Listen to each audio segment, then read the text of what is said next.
এই যে এই দুষ্টের শিরোমণি লেবু, দুষ্টুর শিরোমণি লেবু।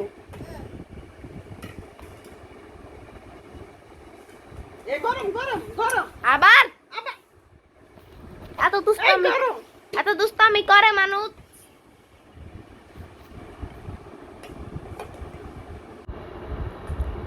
আসসালামু আলাইকুম, আপনারা সবাই কেমন আছেন? আলহামদুলিল্লাহ আমরা সবাই তো বেশ ভালো আছি।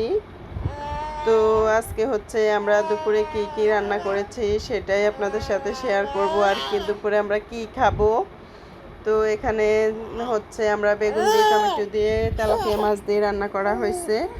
তো আসলে আমরা যেহেতু মানুষ একেবারেই অল্প, আমি তামজিদ ফাতেমা আমরা বাসায়, তো সেজন্য আসলে আমাদের অল্প তরকারি রান্না করতে হয়। আর একটা তরকারি রান্না করতে হয়, আমাদের দুইটা তরকারি রান্না করলে আরেকটা তরকারি থেকে যায়। তো সেজন্য আসলে আমরা একটা তরকারি রান্না করি। যেমন এই যে মসুর ডাল আছে, আমার মনে হয় না এই ডালটা খাওয়া হবে, এই ডালটা হয়তো বা ফেলে দিতে হবে। তো দেখি কি করা যায়। তো এই যে এখানে হচ্ছে তামজিদকে মাছের পিস দিলাম, তামজিদ মাছের মাথা খেতে চায় না, তো আমি হচ্ছে মাছের মাথা খাবো। তো আসলে বেশিরভাগই আমার এই মাছের মাথা খেতে হয়। তারেক থাকলে আবার তারেক একটু পছন্দ করে, কিন্তু এখন তো যেহেতু তারেক নাই, তাইলে আমারই বেশি খাওয়া পড়ে মাছের মাথা। তো এই যে এখন হচ্ছে মানে ফাতেমাকে এখনও ভাত খাওয়াই না, আগে আমরা ভাত খাবো, তারপর হচ্ছে ফাতেমাকে খাওয়াই দিব।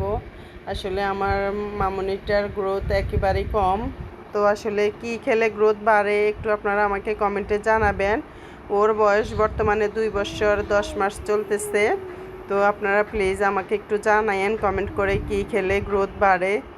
তো আর কি বলবো, সবাই ভালো থাকবেন, সুস্থ থাকবেন, আল্লাহ হাফেজ, বাই। আর সবাই আমার মামনিটার জন্য দোয়া করবেন।